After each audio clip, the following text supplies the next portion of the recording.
নমস্কার বন্ধুগণ, কেমন আছেন সবাই? আশা করি সবাই ভালোই আছেন। মণ্ডল ব্লগস চ্যানেলে আপনাদের সবাইকে স্বাগত। আজকে আপনাদেরকে আমি উড়িষ্যার বিখ্যাত গুলি পিঠা করে দেখাবো। এই পিঠা উড়িষ্যাবাসীরা এই আষাঢ় মাসে অর্থাৎ এই বর্ষা বাদলের দিনে এই পিঠাটা তৈরি করে খেয়ে থাকে। এই রেসিপিটা তৈরি করা খুব সহজ। এটা আপনি অনেক দিন অবধি বাইরেই রেখে খেতে পারবেন। প্রথমে আমি এখানে হাফ বাটি মতন চিড়া নিয়েছি। এই চিড়াটা একটু বেছে নেবেন। আমি এখানে মেশিনের চিড়া নিয়েছি।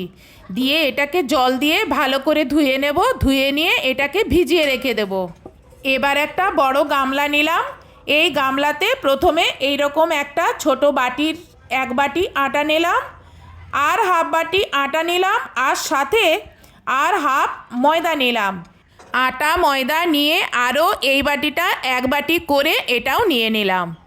এবার এই বাটিতে আমি হাফ নিলাম, মানে হাফেরও কম নিলাম একটু চাল গুঁড়ি, আর নেব হাফেরও কম অল্প একটু সুজি নিলাম।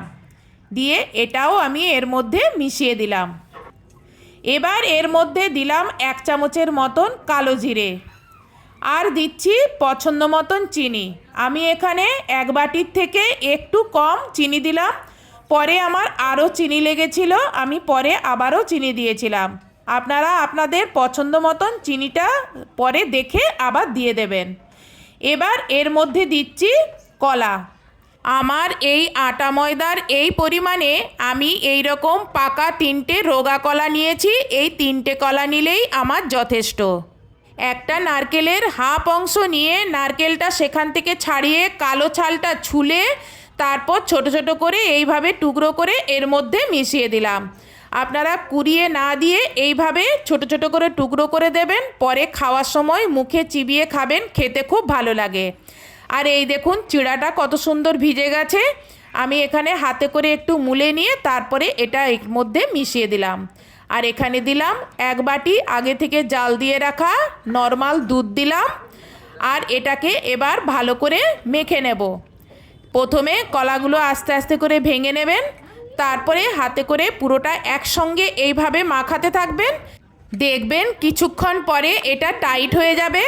তখন এখানে আপনি অল্প অল্প করে জল দিয়ে এই মিশ্রণটাকে একটু হালকা করে পাতলা একটু বানাবেন। কারণ পরে যখন এটা রেস্টে রাখা হবে তখন সুজিটা ফুলে যাবে, তখন আবার টাইট হয়ে যাবে। দেখুন আমি কতটা পাতলা করেছি সেটা এখানেই আপনি দেখতে পাচ্ছেন। এই পিঠা আপনি বিপত্তারিণী পুজোর দিনেও এটা করে খেতে পারেন। যেদিন আপনি শনি মঙ্গলবারে বিপত্তারিণী পুজো করবেন সেই দিনও আপনি এটা তৈরি করে খেতে পারেন। আমি এটা বিপত্তারিণী পুজোর দিনে তৈরি করে খাচ্ছি।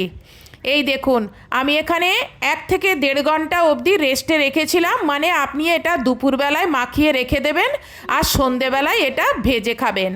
দেখুন এখন কতটা টাইট হয়েছে। বড়াগুলো দিলে কি সুন্দর বড়াগুলো শেপে একদম সুন্দরভাবে পড়ছে। একটুও কিন্তু শেপটা নষ্ট হয়ে যাচ্ছে না। এই রকম টাইপের আপনারাও মাখবেন। চলুন এবার বড়াগুলো ভেজে নিই। প্রথমে গ্যাস জ্বালিয়ে একটা বড় কড়া বসাবো। সেখানে বেশি করে আমি রিফাইন্ড অয়েল দেব। সেই অয়েলটা প্রথমে গরম হয়ে যাবে, মানে খুব বেশি গরম করবেন না, না হলে বড়াগুলো যখন প্রথমেই যখন দেবেন তখন বড়াগুলো চুঁয়ে যাবে, মানে বাইরেটা কালো হয়ে যাবে, ভেতরটা কাঁচা রয়ে যাবে। সেই জন্য হালকা করে একটু যখন গরম হবে, যখন বুঝতে পারবেন খুব একটা বেশি গরম হয়নি, সেই তখনই আপনি এরকম করে ছোট ছোট করে বড়ার আকারে তেলের মধ্যে দিতে থাকবেন।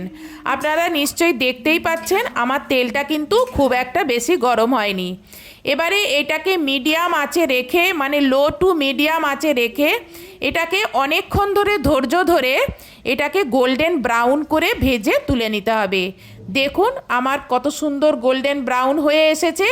এখন কিন্তু দেখুন ডিপ ব্রাউন হয়ে গেছে। এবার এগুলো তুলে নেব।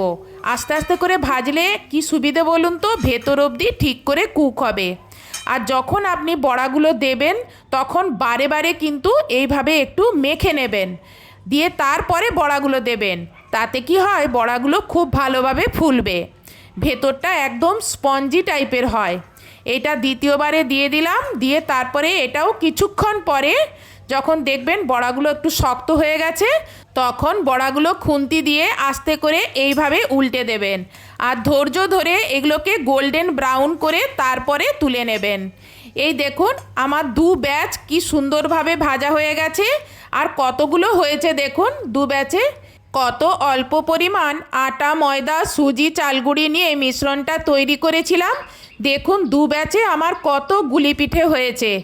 দেখুন এই গুলি পিঠেগুলো কত সুন্দর কালার হয়েছে, খেতেও কিন্তু খুব সুন্দর হয়েছিল। চলুন একটা পিঠে আপনাদেরকে দেখাই কতটা কুরকুরে হয়েছে। আওয়াজ শুনে নিশ্চয়ই বুঝতে পারলেন যে কতটা কুরকুরে হয়েছে। এবার ছিঁড়ে দেখাই, দেখুন ভেতরটা কত সুন্দর জালি হয়েছে। এবার আপনারাও একবার এভাবে উড়িষ্যা বিখ্যাত গুলি পিঠেটা বানিয়ে খান আর আমাকে কমেন্টসে কমেন্ট করে জানান কীরকম লাগলো। যদি ভালো লেগে থাকে তাহলে ভিডিওতে লাইক কমেন্টস এবং শেয়ার করবেন আর চ্যানেলে যদি নতুন হন তাহলে চ্যানেলটি সাবস্ক্রাইব করবেন আর ফেসবুক থেকে যদি দেখে থাকেন তাহলে ফেসবুকটি ফলো করবেন।